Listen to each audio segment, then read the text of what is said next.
प्रेम से लोग इसलिए वंचित रह जाते हैं कि प्रेम की शर्त ही पूरी करनी कठिन पड़ती। प्रेम की शर्त है क्षण भर को मिटना, क्षण भर को ही सही तिरोहित हो जाना। बेदार राहे इश्क किसी से न तय हुई, सहरा में कैस कोह में फरियाद रह गया। कोई प्रेमी कभी प्रेम का मार्ग पूरा नहीं कर पाया। मजनू जंगल में खो गया, फरियाद पहाड़ों में।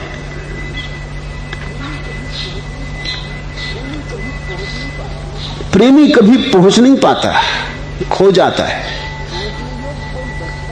पहुंचने योग्य कोई बचता ही नहीं। प्रेमी मार्ग में ही गल जाता है और खो जाता है। लेकिन इसी खो जाने में पहुंचना है। जहां तुम खो जाते हो वहीं परमात्मा हो जाता है। जहां तुम मिटते हो वहीं वो घनीभूत होता है। तुम सिंहासन खाली करो तो ही उसकी संभावना है कि वो तुम्हारे सिंहासन पर विराज सके। तुम अगर बैठे रहे सिंहासन पर, अवकाश कहां, स्थान कहां? परमात्मा को बुलाते हो, तैयारी कहां है तुम्हारी? कहां बिठाओगे?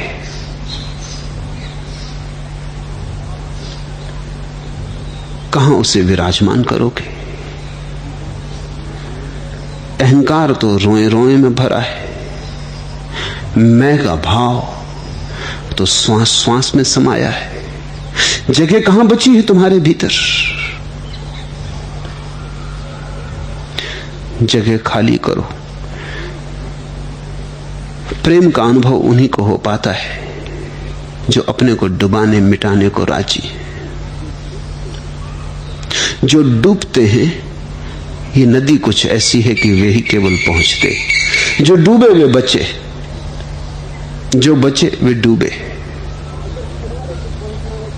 अगर किनारे पर पहुंचना हो तो मझधार में डूब जाना ही उपाय है। ठीक है ये पंक्तियां, बेदार राह इश्क किसी से न तय हुई। ये प्रेम का रास्ता कौन कब पूरा कर पाया? इसका यह कारण नहीं कि रास्ता लंबा है, इसका यह कारण नहीं कि रास्ता बहुत बड़ा है इसलिए लोग पूरा नहीं कर पाए। इसका कारण कुल इतना ही है कि ये रास्ता ऐसा है कि इसे पूरा करने वाला बीच में खो ही जाए तो ही पूरा होता है।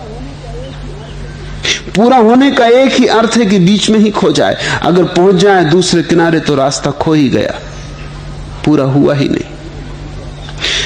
जो पूरा नहीं कर पाते, जो स्वयं इसको पूरा करने में पूरे हो जाते, वे ही केवल पहुंचते। सहरा में कैस कोह में फरियाद रह गया। सभी प्रेमी कहीं न कहीं खो गए, कोई रेगिस्तान में, कोई पहाड़ों में, कोई प्रार्थनाओं में, कोई साधनाओं में, कोई मंदिरों में, कोई मस्जिदों में। सभी प्रेमी कहीं न कहीं खो गए। जहां खोए वहीं घड़ी है उस परम सौभाग्य की, परम आशीष की, परम प्रसाद की।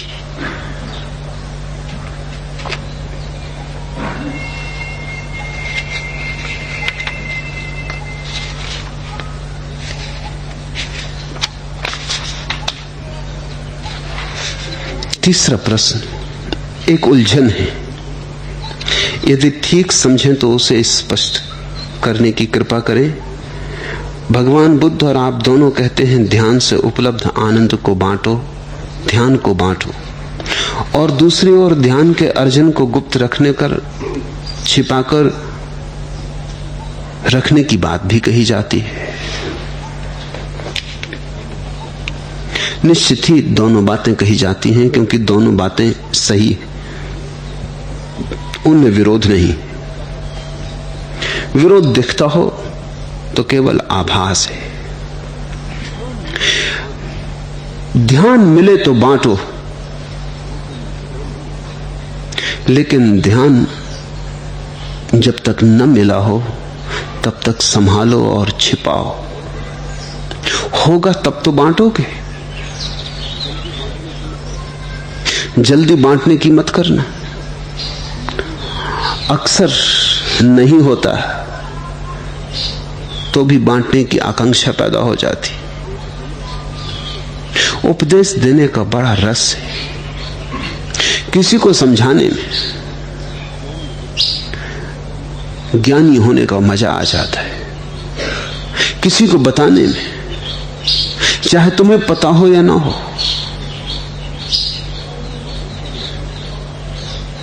थोड़े क्षण को आभास होता है कि तुम्हें पता है। इसलिए तो दुनिया में सलाह इतनी दी जाती, लेता कोई नहीं।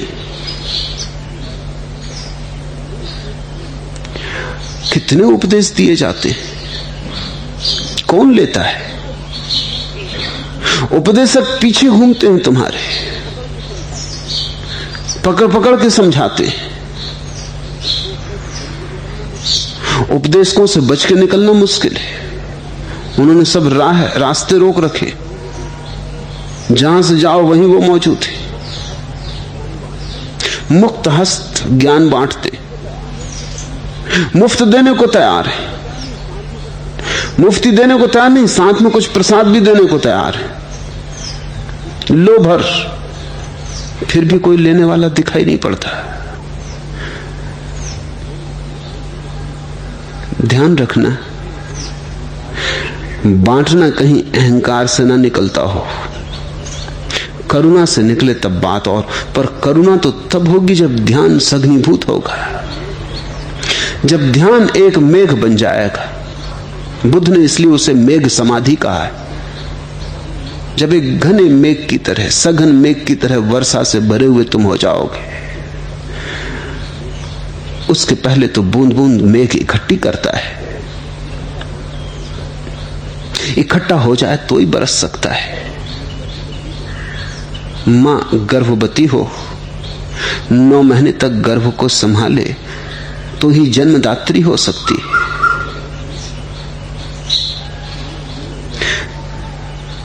बिना गर्भवती हुए, बिना 9 महीने संभाले बच्चों को जन्म देने की कल्पना करने में मत उलझ जाना, इससे धोखा पैदा होगा।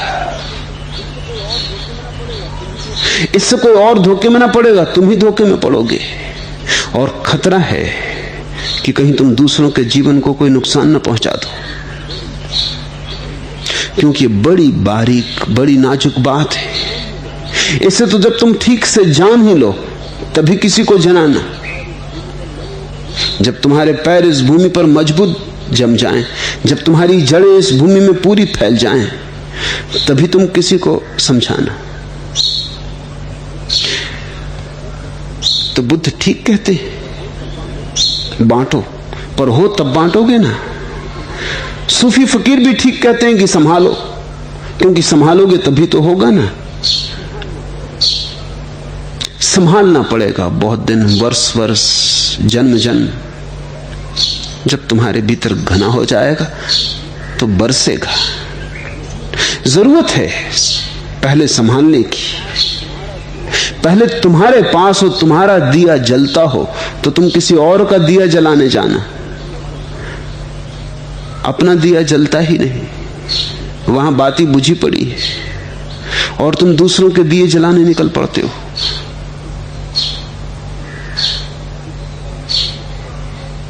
इस भ्रांति में मत पड़ना।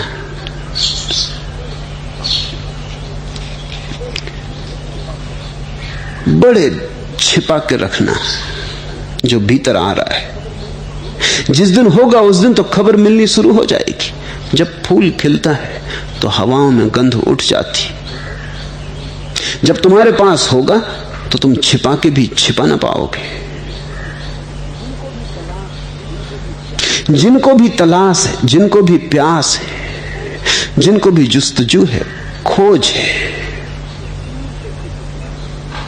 वे दूर से खींचे चले आएंगे।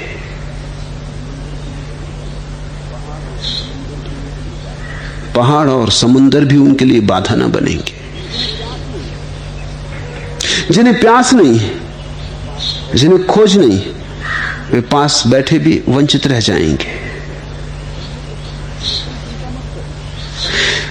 तुम चिंता मत करना, पहले तो तुम अपने को भर लो ऐसा लबालब कि तुम्हारे ऊपर से बहने लगे।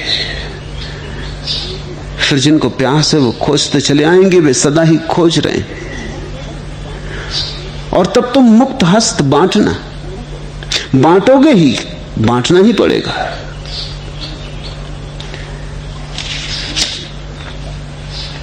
भुनती वसुधा तपते नग, दुखिया है सारा अगजग, कंटक मिलते हैं प्रतिपग, जलती सिकता का यह मग, बह जा बन करुणा की तरंग, जलता है यह जीवन पतंग, बह जा बन करुणा की तरंग। बहना ही होगा, बहना हो ही जाता है, क्योंकि ध्यान का अनिवार्य परिणाम करुणा है। जैसे दिया जलता है तो रोशनी फैलती है, ऐसे ध्यान का अनिवार्य परिणाम करुणा है। बुद्ध ने इसे प्रतीक माना है। प्रज्ञा और समाधि और करुणा, तीन की त्रिवेणी है बुद्ध के सारे वचनों का सार। तीनों एक साथ घटती, इधर समाधि, उधर भीतर ज्ञान का दिया जलता है और बाहर करुणा की तरंगें फैलनी शुरू हो जाती। ये तीनों एक साथ घटती हैं। ये त्रिमूर्ति है, ये बुद्ध की ट्रिनिटी है, ये बुद्ध के ब्रह्मा विष्णु महेश हैं।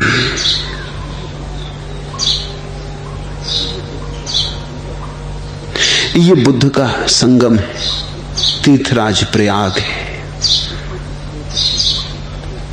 इसमें से दो दिखाई पड़ती हैं, एक दिखाई नहीं पड़ता। सरस्वती अदृश्य है, गंगा यमुना दिखाई पड़ती हैं। प्रज्ञा और करुणा दिखाई पड़ेगी, समाधि दिखाई नहीं पड़ेगी, वो सरस्वती है। तुम किसी की समाधि नहीं देख सकते। मैं सामने बैठा हूं,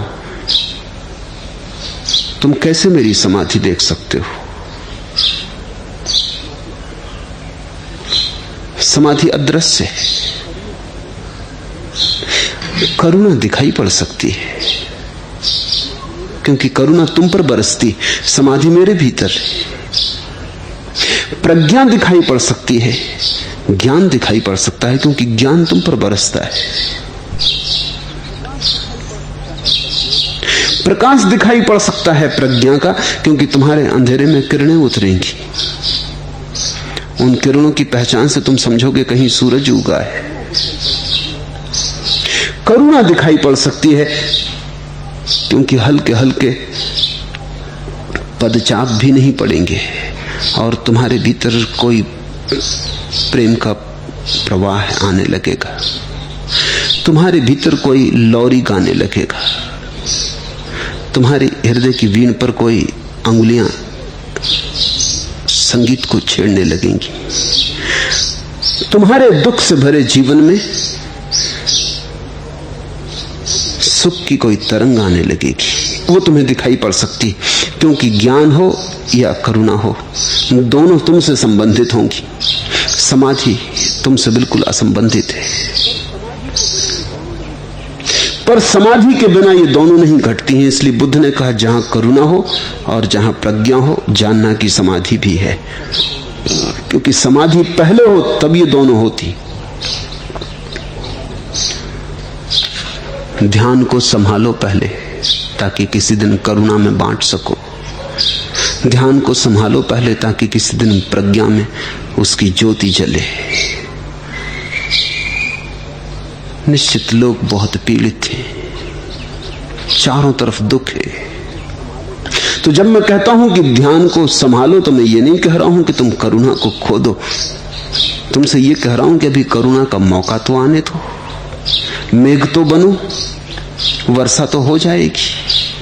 असली बात मेघ का बनना है। गर्भ तो हो, जन्म तो हो जाएगा। भुन दुखिया है सारा अगजग, कंटक मिलते हैं प्रतिपग, जलती सिकता का यह मग, बह जा बन करुणा की तरंग।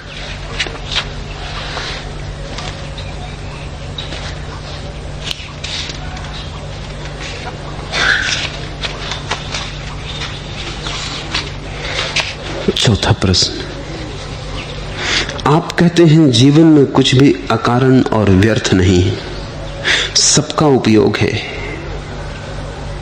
जीवन में कामना और भय का उपयोग दिखाई पड़ता है। क्या बताने की कृपा करेंगे कि वैसे ही ईर्ष्या, द्वेष और घृणा का क्या उपयोग है? अनुपयोगी अस्तित्व में कुछ भी नहीं। तुम पहचान पाओ न पहचान पाओ, यह बात दूसरी। अनुपयोगी हो ही नहीं सकता।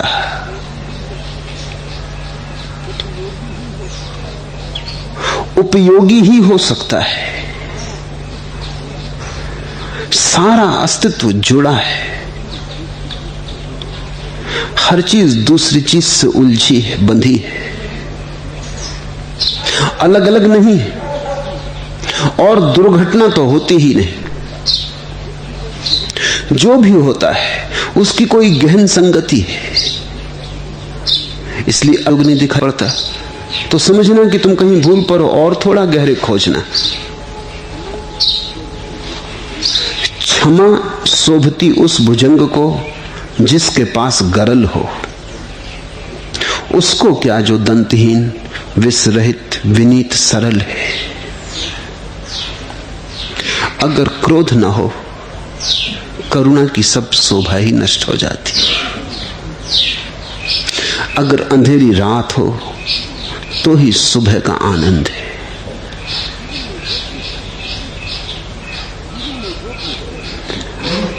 जीवन में जो भी है उसका विपरीत पृष्ठभूमि का काम करता है। घृणा का क्या अर्थ होता है?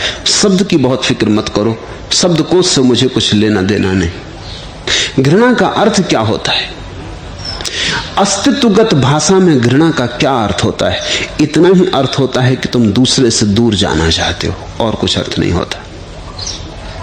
तुम दूसरे के पास नहीं जाना चाहते। विकर्षण, तुम दूसरे से हटना चाहते हो, दूर हटना चाहते हो। एक अर्थ। अगर दूसरे से दूर हटने की यह संभावना ना हो तो प्रेम की संभावना समाप्त हो जाएगी। जब तुम सारे संसार से दूर हटते हो तब कहीं तुम एक व्यक्ति के पास पहुंच पाते हो।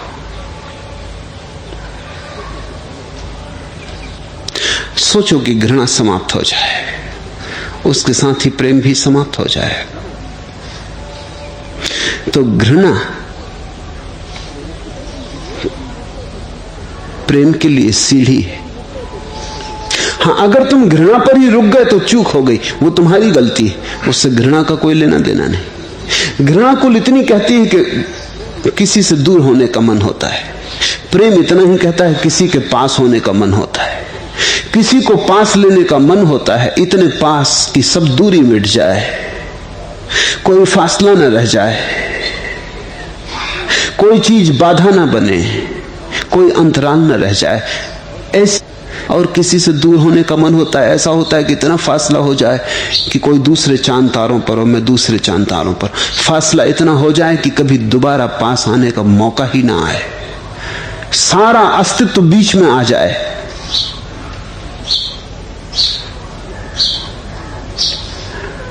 ये तो पास आने का ही हिस्सा हुआ। हाँ, अगर तुम इसमें ही उलझ गए और पास आना भूल गए और घृणा को ही जीवन का सारा धंधा बना लिया और इस कला में इतने पारंगत हो गए कि ये भूल ही गए कि ये सीढ़ी थी, इस पे बैठने का मकान नहीं था, इस पे बैठ के नहीं रह जाना था, तो खतरा हुआ। शत्रुता भी मित्रता के लिए अनिवार्य सीढ़ी है और घृणा प्रेम का की अनिवार्य पृष्ठभूमि। और जिस दिन तुम प्रेम के सुगंध को, सुवास को उपलब्ध होगे, उस दिन तुम ऐसा अनुभव न करोगे कि घृणा का कोई उपयोग न था।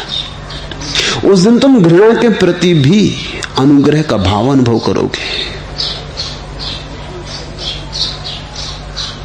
उपयोग करना सीखो, जहर भी औषधि बन जाता है। और ऐसे तो औषधि भी जहर हो सकती है। निर्भर करता है कैसे तुम उपयोग करते हो, कितनी तुम्हारी समझ, कितनी पहनी दृष्टि से उनको देखते हो। तो घृणा का एक तो अर्थ है दूर होने की आकांक्षा, किसी से दूर होने की आकांक्षा। घृणा का दूसरा अर्थ है किसी को नष्ट करने की आकांक्षा। जिससे तुम घृणा करते हो उसका तुम विनाश करना चाहते हो। यह भी सृजन का अनिवार्य हिस्सा है, क्योंकि जिसे तुम प्रेम करते हो उसे तुम शाश्वतता देना चाहते हो, अमरत्व देना चाहते हो। जिसे तुम प्रेम करते हो उसे तुम सब तरह से निर्माण देना चाहते हो। उसे तुम ऐसा बनाना चाहते हो उस जैसा कोई दूसरा ना हो। प्रेम तुम्हारी सृजनात्मकता जगती है और घृणा में तुम्हारा विध्वंस जगता है। दोनों जरूरी, क्योंकि किसी भी महत्वपूर्ण निर्माण में, किसी भी बड़े सृजन में विध्वंस का उपयोग करना पड़ेगा। एक नया मकान बनाना हो, पुराना गिराना पड़ता है। नए के निर्माण के लिए पुराने का विध्वंस करना पड़ता है। अगर किसी को स्वास्थ्य देना हो तो बीमारी का विनाश करना पड़ता है। अब सवाल यह है कि कैसा तुम उपयोग करोगे। तुम्हें अगर समझ हो तो तुम विध्वंस की धारणा करते हो, और अगर तुम पागल हो जाओ तो तुम निर्माण की क्षमता का उपयोग भी विध्वंस के लिए कर सकते हो, जैसा कि हो रहा है। लोग एटम बम बनाते, बड़ा महत्वपूर्ण सृजन है, लेकिन बनाते इसलिए हैं कि दुनिया को नष्ट करते हैं। ऐसा लग रहा है कि लोगों ने सृजन की क्षमता को विनाश की तरफ सेवा में लगा दिया है।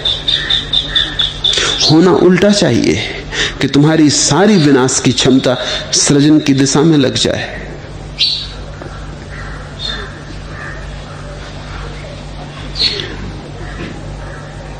अस्तित्व में तो सभी साच अगर अधूरी हो, अंधी हो, भूल चूक भरी हो तो बड़ी चूक हो जाएंगी।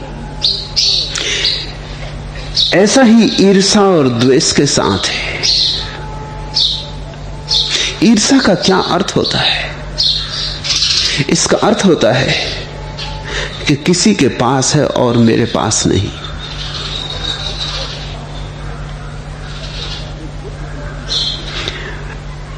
एक बुद्ध तुम्हारी राह से गुजर जाता है, ईर्ष्या नहीं होती, होनी चाहिए, और तब ईर्ष्या शुभ हो जाएगी। प्राण ईर्ष्या से कोई बुद्ध हो गया?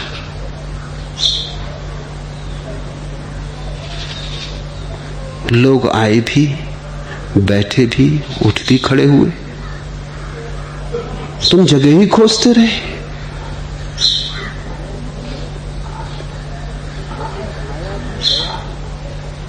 वसंत आया भी गया भी, तुम सोचते ही रहे कहां आसियां बने कहां ना बने। बुद्धों को देख के ईर्ष्या पैदा नहीं होती, होनी चाहिए, और तब ईर्ष्या भी शुभ हो गई, सार्थक हो गई। तब तुम्हारे जीवन में एक भवक आ जाएगी, तुम्हारी सारी उदासी टूट जाएगी, तुम्हारी सारी शिथिलता टूट जाएगी। कोई झकझोर गया, एक तूफान आया और गुजर गया। जो तुम हो सकते थे कोई हो गया, तुम क्यों ना हो पाए? लेकिन तुम्हारी ईर्ष्या गलत रास्तों से चलती। कोई कार में से गुजर गया, और तुम्हें ईर्ष्या पकड़ गई कि ऐसी कार तुम्हारे पास भी होनी चाहिए। हो भी जाएगी तो बहुत कुछ ना होगा। ईर्ष्या ही करनी हो तो बुद्धों से करना।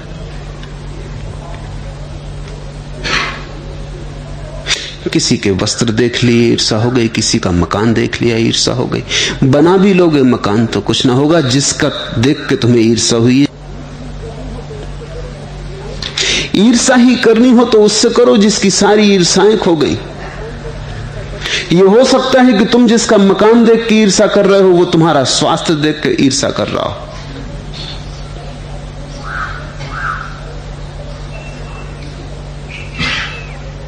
सम्राट भी ईर्ष्या से भर जाते। मैंने सुना है एक सम्राट का हाथी निकलता था और एक जवान आदमी ने, जो एक फकीर था और एक मजार पे लेटा रहता था, उसका पूंछ पकड़ ली और हाथी को रोक लिया। सोचो उस गरीब सम्राट की हैसियत, उसके प्राण कब गए। अचानक उस फकीर ने सम्राट को नपुंसक कर दिया। बड़ा दुखी हुआ, घर तो लौट आया लेकिन बड़ा उदास हुआ। नंगा फकीर। उसने किसी बुजुर्ग को पूछा कि क्या करें, कुछ करना पड़ेगा, ये तो निकलना बंद हो जाएगा। मैं गांव में निकलूंगा तो शर्म मालूम पड़ेगी। मैं हाथी पे हूं भला, मगर इसका क्या मतलब रहा। कोई आदमी पूंछ पकड़ ले हाथी की, हाथी ना सरक सके, हम ऊपर अटके रह गए, महाबत कुछ ना कर पाया। उस बुजुर्ग ने कहा घबराओ मत, तुम ऐसा करो, खबर भेजो उस फकीर को कि तुझे 1 रुपया रोज मिलेगा, सिर्फ मजार पर रोज शाम को 6 बजे दिया जला दिया करना। उन दोनों 1 रुपया बड़ी बात थी, जागीर थी। 1 रुपया तो 1 महीने के लिए काफी था। उसने कहा तो बड़ी सौभाग्य हो गए, और कुल काम इतना है कि 6 बजे दिया जला देना, उसी मजार पे तो पड़े ही रहते हैं, तो उसमें झंझटी क्या, उठ के जला देंगे। महीने भर बाद उस बुजुर्ग ने कहा तुम फिर निकलना हाथी पर, महीने भर मत निकलो। महीने भर बाद निकला सम्राट। उस फकीर ने फिर पूंछ पकड़ी लेकिन घिसट गया। सम्राट हैरान हुआ। उस बुजुर्ग से ईर्ष्या हुई उसे अब कि यह आदमी बड़ा अद्भुत जानकार है, न देखा इस आदमी को, न गया, बस बैठे बैठे इतनी बात बता दी। कथे जरा सी फिक्र पैदा कर दी, मारा गया। अब फिक्र लगी रहती है उसको, दिन में 2-4 दफे देख लेता है घड़ियाल की तरफ, घंटा घर की, 6 तो नहीं बज गए, क्योंकि चूक जाए, कहीं भूल जाए। कभी समय की फिक्र ना की थी, बेसमय जिया था। जरा सी फिक्र डाल दी, 24 घंटे खटका बना रहता है। रात में सोता है तो भी खटका बना रहता है कि 6 बजे जला देना है, 1 रुपया मिलना है। और रुपए मिलने लगे तो गिनती करने लगा, जोड़ने लगा कि 1 रुपये में तो महीने का काम हो जाएगा, बाकी तो 29 रुपये बच जाएंगे। साल में कितने होंगे, 10 साल में कितने होंगे, महल बना लूंगा। पहले शांति से सोया रहता था, सपने भी। ईर्ष्या ही करनी हो तो उनकी करना जिनकी सारी ईर्ष्या खो गई। मगर ईर्ष्या में कुछ बुरा नहीं, गलत की ईर्ष्या मत करना, क्योंकि गलत की ईर्ष्या करोगे तो गलत ही हो जाओगे। शुभ की ईर्ष्या करना, मंगल की ईर्ष्या करना, तो जिसकी ईर्ष्या करोगे उसी तरफ यात्रा शुरू हो जाती। ईर्ष्या तो दिशा सूचक है, कहां जाना चाहते हो, क्या होना चाहते हो। ईर्ष्या में कुछ भी बुरा नहीं, द्वेष में भी कुछ बुरा नहीं, किसी चीज में कुछ बुरा नहीं। बस ठीक दिशा में सारी चीजों को।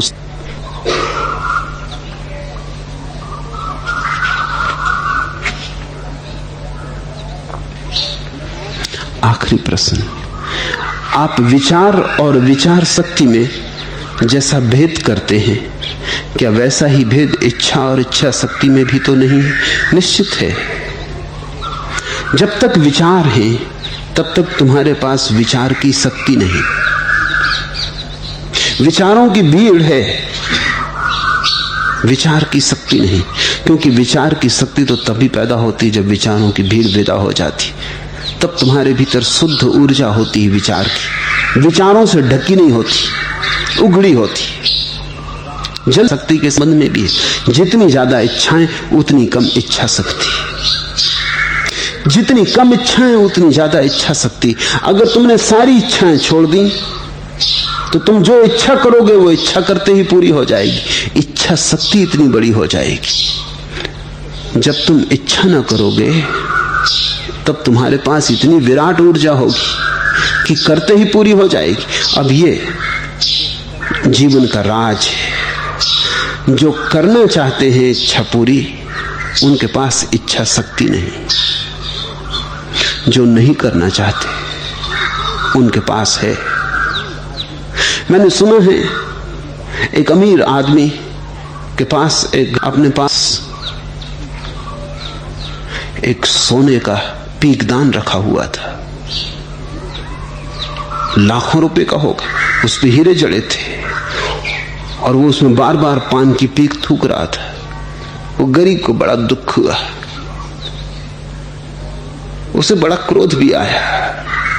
जिंदगी भर परेशान हो गया वो, लक्ष्मी की तलाश करते करते। आखिर उससे ना रह गया, उसने एक लात मारी पीकदान में, कहा ससुरी यहां थुकवाने को बैठी, हम जिंदगी भर पीछे पड़े रहे, प्रार्थना की, पूजा की, सपने में भी दर्शन न दिए। जब तक हम भी पीछे लगे फिरे कुछ भी हाथ ना आया। जब से हम मुड़ गए और जब से हम पीछे फिरना छोड़ दिए,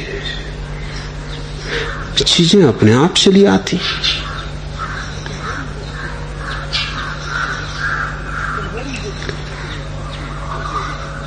तुम्हारी जब इच्छाएं सब तुम छोड़ दोगे, अचानक तुम पाओगे तुम्हारे पास विराट ऊर्जा है। तब तुम इच्छा ना करना चाहोगे और इच्छा शक्ति होगी। जब तुम विचार ना करना चाहोगे तब विचार शक्ति होगी। जब तुम जीना ना चाहोगे, जब तुम्हारे पास अमर जीव से पीछे, वो मेरे प्रभु के राज्य में प्रथम हो जाते। और लाओ त्सु ने कहा मुझे कोई हरा ना सकेगा क्योंकि मुझे जीत की कोई आकांक्षा नहीं। ऐसी विजय अंतिम हो जाती, परम हो जाती। जीवन का ये सूत्र बड़ा बहुमूल्य है। जिसने इसे जाना उसने बहुत कुछ जाना, और जो इससे चूकता रहा वो जीवन के आसपास चक्कर मारता रहेगा भिखमंगे की तरह। वो कभी इस महल में प्रवेश न पा सकेगा। बाल भर अवकाश होना चाहिए।